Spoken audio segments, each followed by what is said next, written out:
Recording in progress. Oh, okay. Good morning, everyone. Welcome to Wednesday to the Namaste experience. So glad you could join us.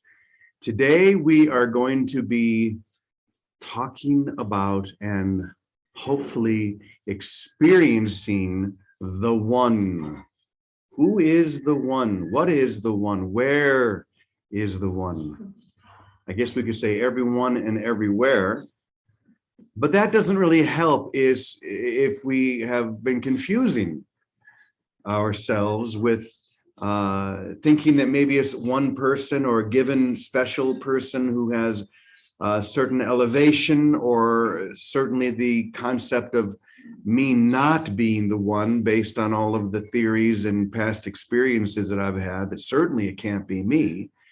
And so I assign a special one to hold that energy somewhere outside me. And in doing so, find myself in another trap, another kind of difficulty. And, I was watching a thing on YouTube the other day about a teacher named Andrew Cohen. Most of you probably know who Andrew Cohen is. And a number of years ago, a community that he founded that was based on the guru model of there being a one, and that one should be worshipped, and that one should be revered, and there should always be a picture of that one in front of the room that people bow in front of and prostrate themselves. And this was the practice and the policy at this particular community, until there came a point where people in that community began to say, wait a minute. Whenever you put yourself on a pedestal, there's really only one place to go, one direction, and that's down. At some point, people are going to say, wait a minute. Is this really what it's all about? Making a special person who is the one who we have to move through or prostrate in front of in order to be able to experience the reality or the truth of who we are. So I was thinking about that when I wrote the following couple of paragraphs.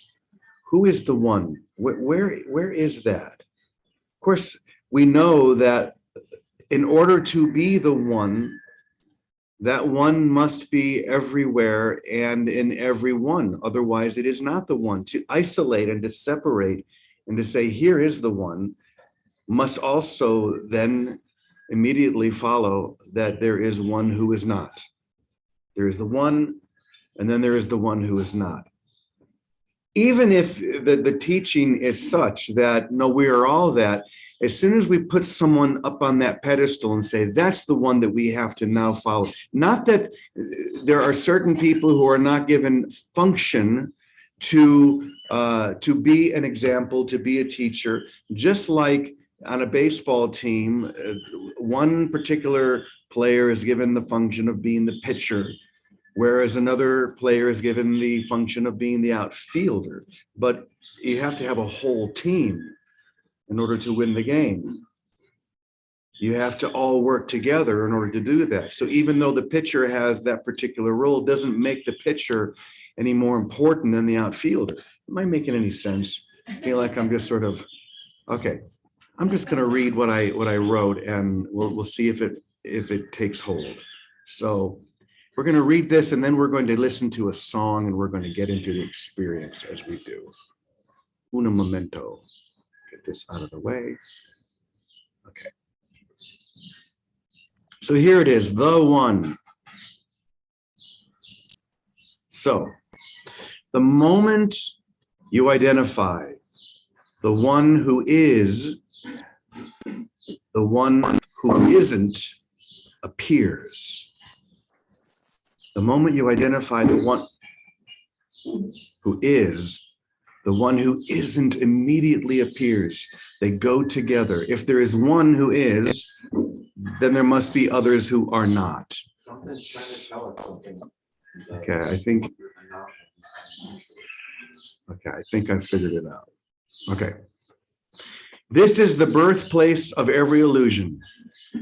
The instant you identify yourself or another as the one, you bring your entire focus to another who is not the one. And this is the beginning of all your troubles. Do you see this? As soon as there is the one who is identified as separate, then we don't realize that that's where we just fell into the trap. Now we have to also identify that I am not that. I am that, I am not that. The one cannot be identified because then it is not the one, but one of many, and separation reigns. Reality remains real and the truth remains true, despite your awareness of reality or truth. But your decision to deny this hides the gifts of God. The one sees only the one. You see that? The experience of oneness is known only as you see the one in every person, every situation. Then my three favorite words, no matter what. So once again, the one sees only the one, and that's how it knows itself as one. There is no other, no matter what appearances seem to reveal. The one who knows they are the one sees through all appearances. They do not claim to be anything other than what they truly are. And they give this gift freely and without exception. They look upon the sinner and the saint, and they see only love. They look upon the servant and the king as the same reality expressed through a lens that has no lasting value. I like that. The difference between the saint and the sinner, or the king and the servant, is seen through a lens that has no lasting reality or value. The only thing that lasts is love, and all are contained within that love, since only love is real. It really keeps coming back to that, doesn't it? Only love is real.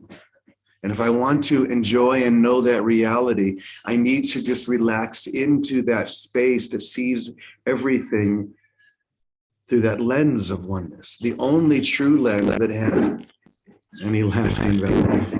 All right, hold on. Someone's got themselves unmuted. Let me mute everybody here.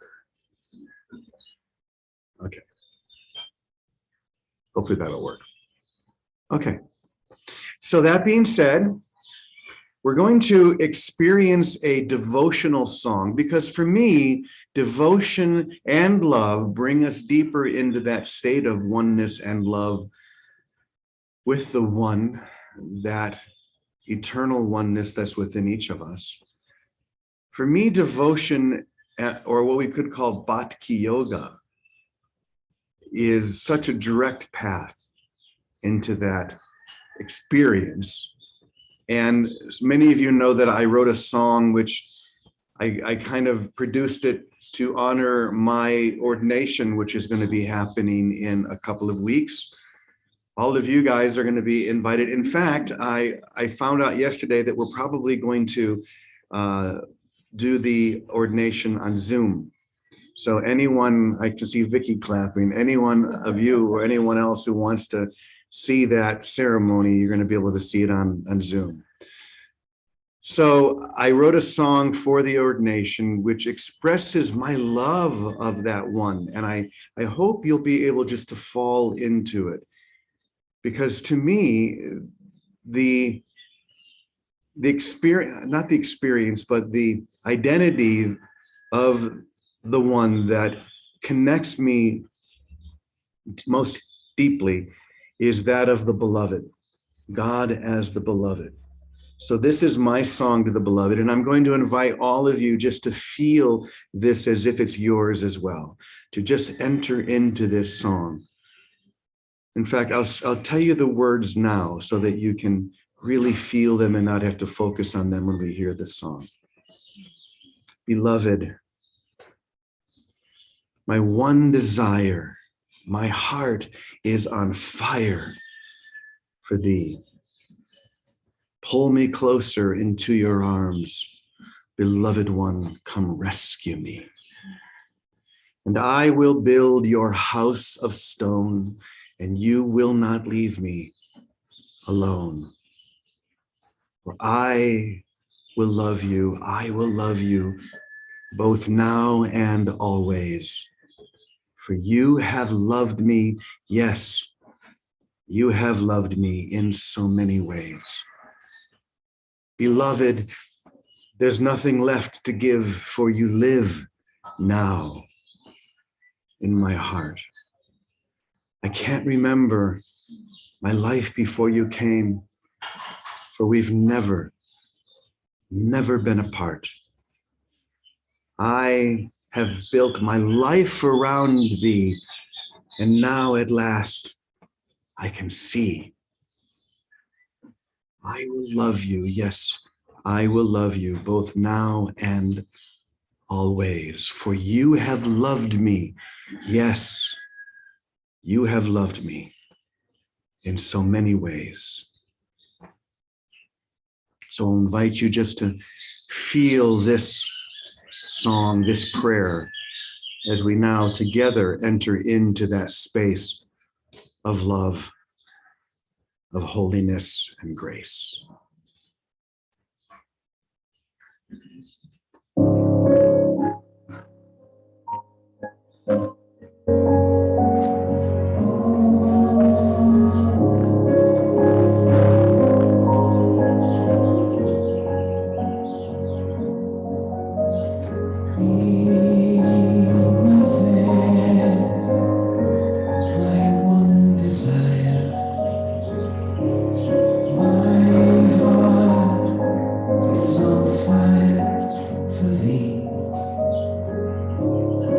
Pull me deeper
in so many ways.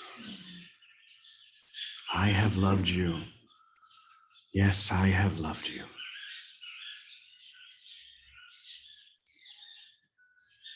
Let's listen to this short bit on the one again and see if we hear it from a different, deeper place now that we have felt that love.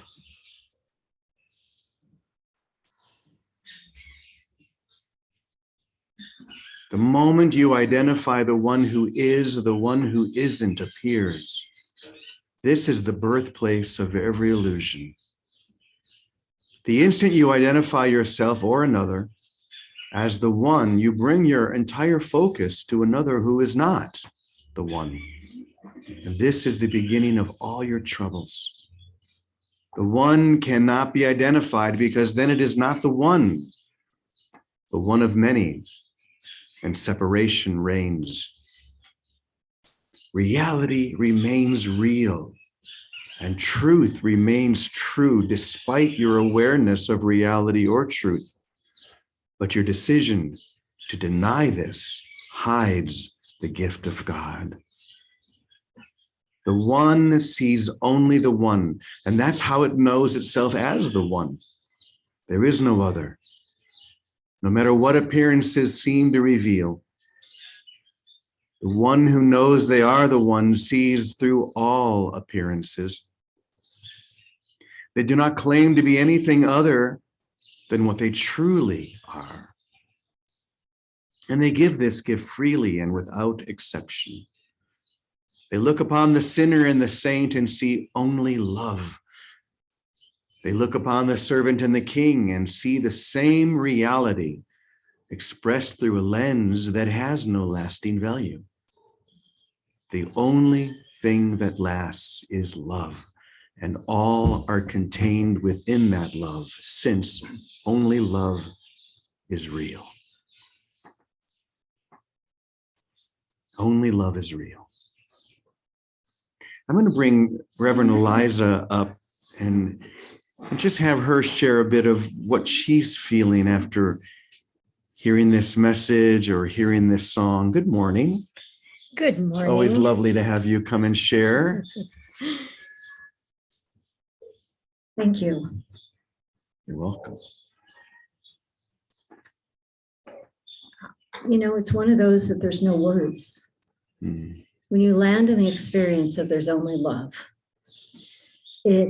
for me, it just drops me so out of my chatter, into the experience. I was standing back there and no, I didn't know he was going to invite me up.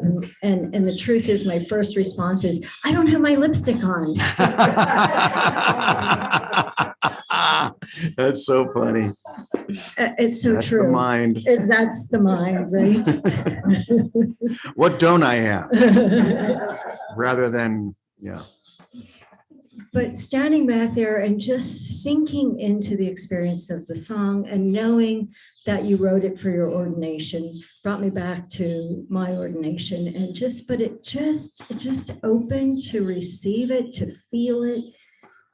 And then I think this is the trick too, not the trick, but the next leap is to see it, to feel it, but then to just be it. And for me, standing back there in that song, it was activating the very cells of my being. And love is love. And love is everything. And even the word love doesn't do it justice anymore.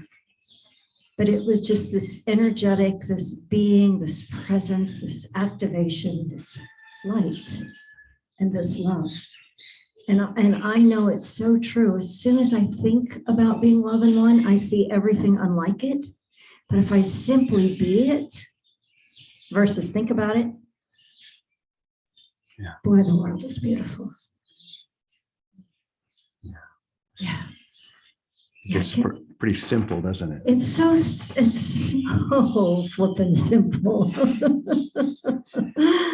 So just, as we sit here, just keep letting that activate, because it's not. We were talking about one and dones, or, had nothing to do with this, but it's not a one and done. You don't touch that love once and you're done, because our humanity keeps wanting to bring us out of it, but it is one and done in that you just keep landing and expanding and landing and expanding and landing and expanding. Mhm. You're right. There are no words. There just comes the point where all we can do is sit in that feeling, that experience. That's why we always talk about the experience. We're not here to discuss what love is. We're just here to be in love. I don't think there could be anything more boring than trying to discuss and figure out what love is. Right. That would be the idea of it sounds so strange. Let's have a treatise or a workshop on the essence of love and try and figure it out intellectually, rather than just being washed away by it, dissolving into it like we talked about yesterday. So thank you. Yeah, that dissolving in the word I use too a lot is bask. Just basking in the experience of it. Yes. Yeah.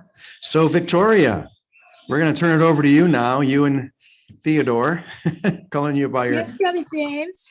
Christian Good names. morning. Good morning. Yes. You can stay or leave. It's up to you. Good morning, dear. Nice to see you too. Good morning.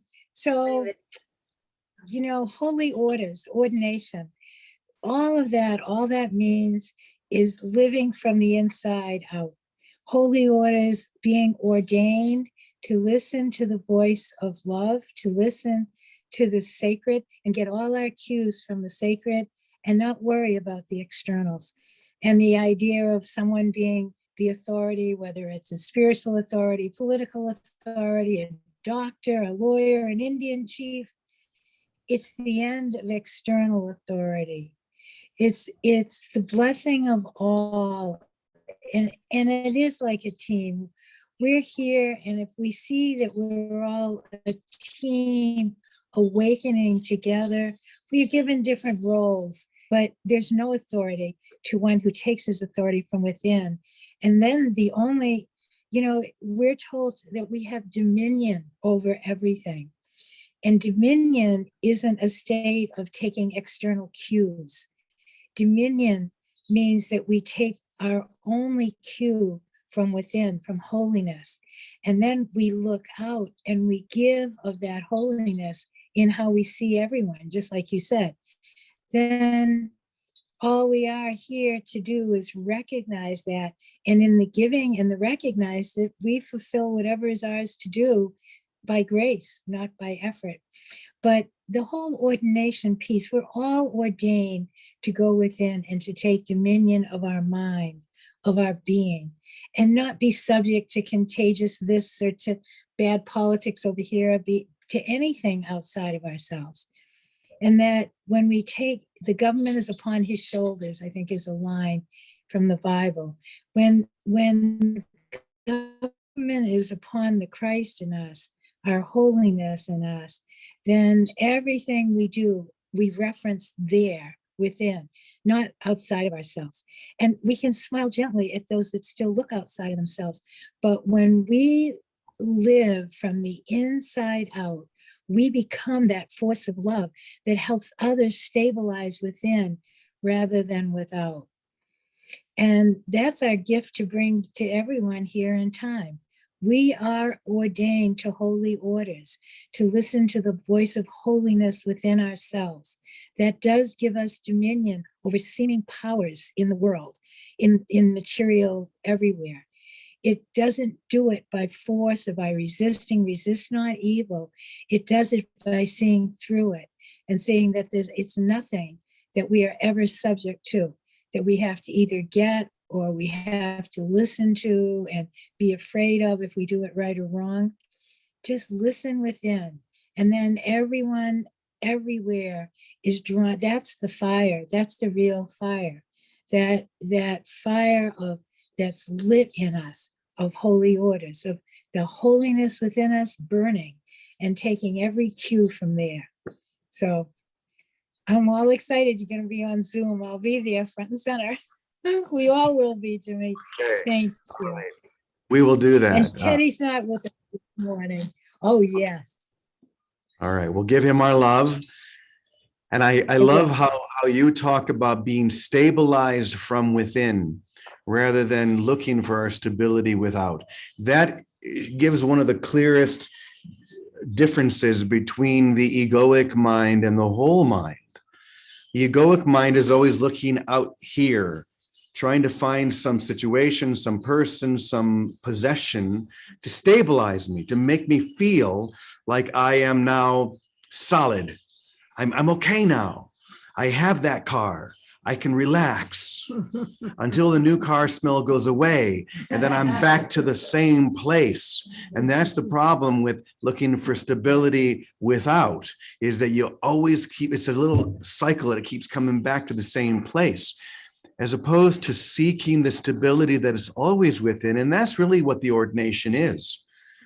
You know, there is this outer ordination of the bishop coming and laying on the hands and all of that. That's an institutional thing, and that's fine. But it does not take the place of that sacred ordination that we are all given and are all called to receive. The ordination of being the Christ. I mean, what could be higher than that? Because that's the truth. The thing that we just read, it said the truth is always true and reality is always real. That is the truth. It's who you are. Your acceptance of that is your ordination into the experience of that. And that's why I really like what you said about the stability that comes from within. Does that ring for you? It totally does. And that's what I was going to say out of that whole beautiful piece that Vicki shared, that when she said that, it just activated almost like a pillar of strength, you know, deep in the very center of my being. It's so weird because I keep talking about cells. It's like it activated that pillar of strength in the very cells of my being, not just in my core, but even so deeper. And it is where it's all about. That place of one, that place of oneness, that place of being. Just be. Just be. Just be. I'm looking out to see if Calico is upstairs in her room. Calico, if you are up there, I'm just kind of feeling a buzz around you. And that's usually the sign that I should reach out and say, hey, you got anything to share? So Calico, if you are out there, go ahead and say hello. And if not, that's okay too. Oop, don't want to do that. Okay. Vicki, any final words that you would like to share? Hello, every soul that's ordained. That sounds like I hear Calico. I want to see her though. Wait, try that again, You know, Calico. Jimmy, with this happening with you as part of our team, My ordination started with my complete willingness and know that it's just a lesson for me to learn. And it has, it keeps going deeper and deeper, and the peace that I feel is deeper and deeper with every lesson that I take on. And so I just, I thank this group for just showing me myself, because we're all the same. We're one mind, and I'm clear that we are the Christ. And so for that, I am just eternally grateful. And yeah, I'm just so pleased to be here every morning with you and hear God speak in whatever lips it's coming out of. So thank you.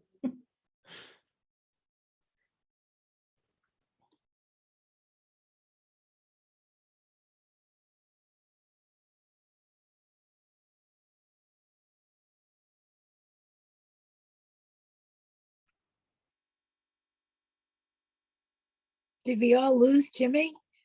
I know Zoom is alive.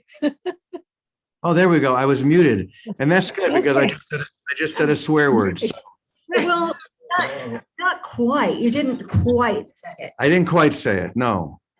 I was talking about what Calico shared about. It doesn't matter whose lips it comes out of, because every word is the voice of the divine speaking to us, even when it's speaking shite. That's what I said. Thank you, Calico. We were bumped out of the room for a moment, so we made it back in though. Anything else, Vicky, that you would like to share, or you, anyone else? I think just jumping on what I heard Calico say is that willingness is such a big part of it, especially if you're caught in the shite of your mind, to become willing to see it different, to be it different. Let the shite bring us into the light. That's what I say. You got a new writing coming this afternoon. A new song. It's not quite as good as there is no spot where God is not, right, Vicky? But Yeah. I'm sure I could come up with a song somewhere around that. And we'll be dancing to it tomorrow. From the shite into the light. Oh, we're getting silly now, and that's a good sign. But it may be the sign for it's time for us to end this beautiful sharing. But I'm so grateful to you and to Vicky and to Calico and to all of us. Thank you so much. What a joy to be able to start our days off in this way. Keep coming back, and let's go ahead and we'll end with our prayer of protection. Let me pull it up here. Here we go. The light of God surrounds us. I am the light of God. The love of God enfolds us. I am the love of God. The power of God protects us. I am the power of God. The presence of God watches over us. I am the presence of God.